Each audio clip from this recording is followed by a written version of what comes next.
Hi అండి, అందరికీ నమస్కారం. అందరూ ఎలా ఉన్నారు? అందరూ బాగుండాలి, అందులో నేనుండాలి. మీకోసం ఒక మంచి కథ తీసుకువచ్చాను. మన ఛానల్ని ఇంకా ఎవరైతే సబ్స్క్రైబ్ చేయలేదో చేసుకోండి. కథలోకి వెళ్ళిపోదాం. నా పేరు సురేష్.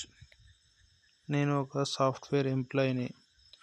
దాదాపుగా నాకు నెలకు వచ్చేసి 80,000 వరకు జీతం వస్తుంది. అయితే రోజు ఆఫీస్లో హెవీ వర్క్ ఉండడం వల్ల నాకు బాగా చికాకు లేచేది.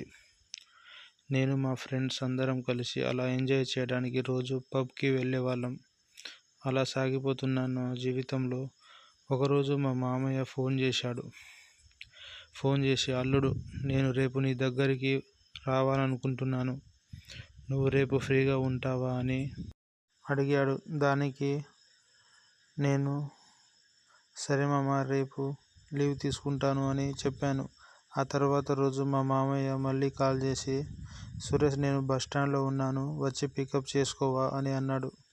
దానికి నేను రావడం ఎందుకు, క్యాబ్ బుక్ చేస్తాను, వచ్చేసే మామయ్య అని చెప్పాను. అలా చెప్పి ఒక క్యాబ్ బుక్ చేశాను.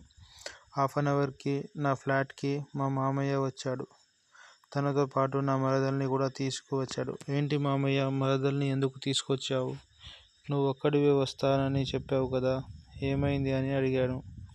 దానికి మా మామయ్య, తనకి ఇక్కడ ఇంజనీరింగ్ కాలేజీలో సీటు వచ్చింది. ఒకసారి మనం వెళ్ళి ఆ కాలేజ్ చూసి వద్దాం, ఇక్కడ జాయిన్ చేపియాలా వద్దా అని నిన్ను ఈరోజు లీవ్ తీసుకోమని అడిగాను అల్లుడు అని చెప్పాడు.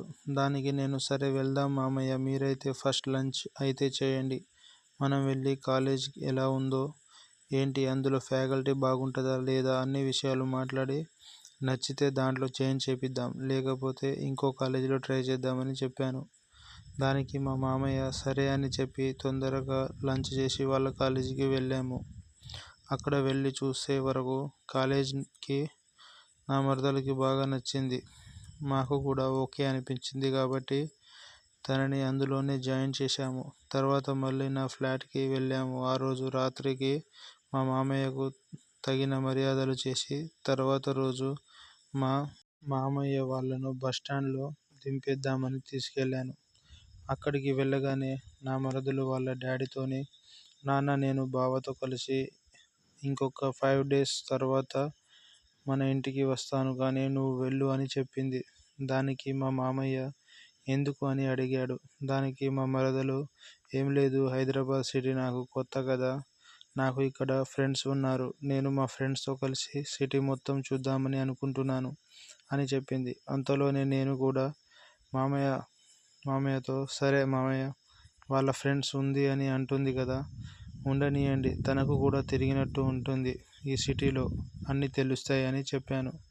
దానికి మా మామయ్య ఒప్పుకొని నా దగ్గర దింపి వెళ్ళిపోయాడు. అలా మేమిద్దరం మళ్ళీ నా ఫ్లాట్కి వచ్చేసాము. వచ్చిన వెంటనే మీ ఫ్రెండ్స్ రూమ్ ఎక్కడుందో చెప్పు, నేను అక్కడ దింపుతాను అని మా మరదలతోని చెప్పాను. దానికి తను సరే బావ, ఇప్పుడు కాదు, నేను ఈవినింగ్ వెళ్తాను అని చెప్పింది.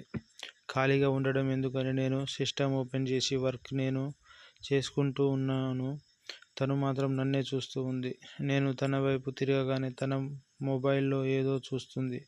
ఏం జరుగుతుందో చూద్దామని నేను అలానే వర్క్ చేసుకుంటూ ఉన్నాను. కొద్దిసేపటికి సాయంత్రం అయిపోయింది. నేను వెంటనే తనతో, వెళ్దామా ఇప్పుడు మీ ఫ్రెండ్స్ ఇంటికి అని అన్నాను. సరే బావ, వెళ్దామని చెప్పింది. తనని వెంటనే తన ఫ్రెండ్స్ వాళ్ళ ఇంటికి తీసుకెళ్ళాను. సమయానికి తన ఫ్రెండ్ వాళ్ళు ఇంట్లో లేరు.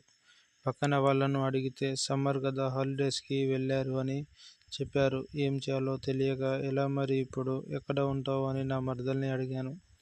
తను వెంటనే, అదేంటి బావా, నువ్వు ఉండంగా ఇంకా ఎక్కడ ఉంటాను అని నన్ను అడుగుతున్నావు, మీ రూమ్లో ఉండొద్దా ఏంటి అని చెప్పింది. దానికి నేను, అదేం లేదు కానీ నీకు ఇబ్బందిగా అనిపిస్తుందేమో అని అడిగాను, జస్ట్ అలా అని చెప్పాను. నాకు ఏమీ ఇబ్బంది లేదు, పద అని చెప్పింది. దానికి నేను సరే పద అని చెప్పి నా ఫ్లాట్కి తీసుకువచ్చాను. అలా తీసుకువచ్చిన తర్వాత నేను ఫ్రెష్ అప్ అయి బయటికి వెళ్తున్నాను అని చెప్పాను. దానికి తను, ఎక్కడికి బావా, నేను కూడా వస్తా నీతోని అని అంది. నువ్వు రావద్దు అక్కడికి అని చెప్పాను. కానీ తను వినకుండా నేను కూడా వస్తాను అని అనేసరికి నాతో పాటు తీసుకెళ్ళాను. అలా వెళ్ళి పబ్లో రోజులా కాకుండా ఈరోజు తొందరగానే తాగేసి మళ్ళీ ఫ్లాట్కి వచ్చేశాము. వస్తూ కొంచెం తాగడానికి తీసుకువచ్చాను. అలా వచ్చి రూమ్లో జొమాటోలో కొన్ని తినడానికి ఆర్డర్ పెట్టుకున్నాము. జొమాటోలో ఆర్డర్ పెట్టిన ఫుడ్ ఐటమ్స్ వచ్చాక మేమిద్దరం కూర్చొని తిన్నాము. అలా తింటున్నప్పుడు నేను కొంచెం వైన్ తాగాను. బావ నేను కూడా తాగుతాను అని చెప్పి నా దగ్గర నుంచి గుంజుకొని మరి నాకు మిగిల్చకుండా తను మాత్రమే తాగేసింది. ఎందుకైనా మంచిదని తనని వేరే రూమ్లో పడుకోమని చెప్పాను. తనకు అప్పుడే మత్తుగా అనిపించినప్పుడు మాట్లాడుతూ ఉంది. తను తాగిన మత్తులో ఉన్నప్పుడు చాలా క్యూట్గా, చాలా అందంగా, నేను ఎప్పుడూ చూడని బొమ్మలా కనిపించింది. నాలో తను ఎప్పుడూ లేని ఫీలింగ్ తనపై ఆ రోజు మొదలైంది. కానీ తను తాగిన మత్తులో ఉంది కదా, ఇలా చేయడం కరెక్ట్ కాదని తనని వేరే రూమ్లో పడుకోబెట్టడానికి తీసుకువెళ్ళాను. అలా బెడ్ మీద పడుకోబెడుతుండగా ఒక్కసారిగా నన్ను తన మీదికి లాగేసుకుంది. అలా లాక్కొని నాకు ముద్దులు పెట్టడం స్టార్ట్ చేసింది. అలా కొంచెం సేపటి తర్వాత మేము ఇద్దరం ఆగలేకపోయాము. ఆ రోజు తనకి మొదటిసారి కావడంతో తను కొంచెం సేపటి తర్వాత వద్దు బావా, చాలు నాకు నొప్పి పెడుతుంది అని అరుస్తూ అంది. తాగిన మత్తు మొత్తం దిగిపోయింది తనకి. నాకు మాత్రం తాగిన మత్తు ఇంకా ఎక్కుతూనే ఉంది కానీ తగ్గడం లేదు. ఎందుకంటే నేను రోజు తాగుతున్నాను కాబట్టి నాకు అంత తొందరగా దిగదు. తాగిన మత్తులో తను బావా ఒక్క నిమిషం రెస్ట్ ఇవ్వరా అని అరుస్తూ ఉంది. తను అలా అరుస్తూ ఉన్నప్పుడు నాకు ఇంకా చాలా కసిగా తనని చేయాలనిపించింది. మొత్తానికైతే తను ఎంత అరిచి గోల చేసినా కూడా తనని వదలకుండా అలానే చేస్తూ ఉన్నప్పుడు తను కూడా మళ్ళీ మొదటికి వచ్చింది. తనకు కలిగిన నొప్పిని మరిచిపోయింది. నొప్పిలో నొప్పి బావా ఇంకా అని నా మత్తు దిగే వరకు నాతో ఒక ఆట ఆడుకుంది. అయితే ఆ రోజు అలా ఇద్దరం ఒకే బెడ్ మీద పడుకున్నాము. పొద్దున నాకు కొంచెం మెలకువ రాగానే లేచాను.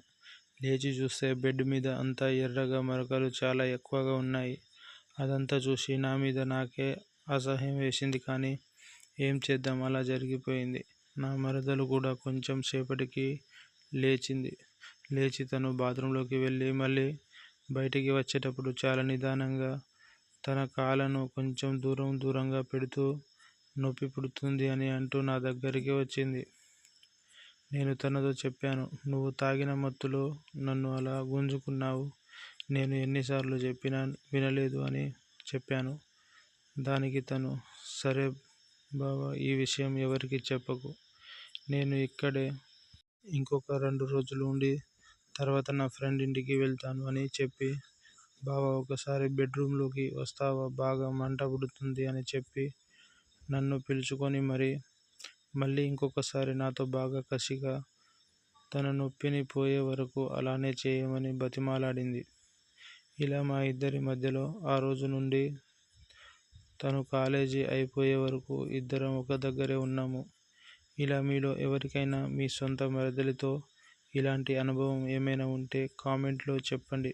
ధన్యవాదాలు. Subscribe my channel please.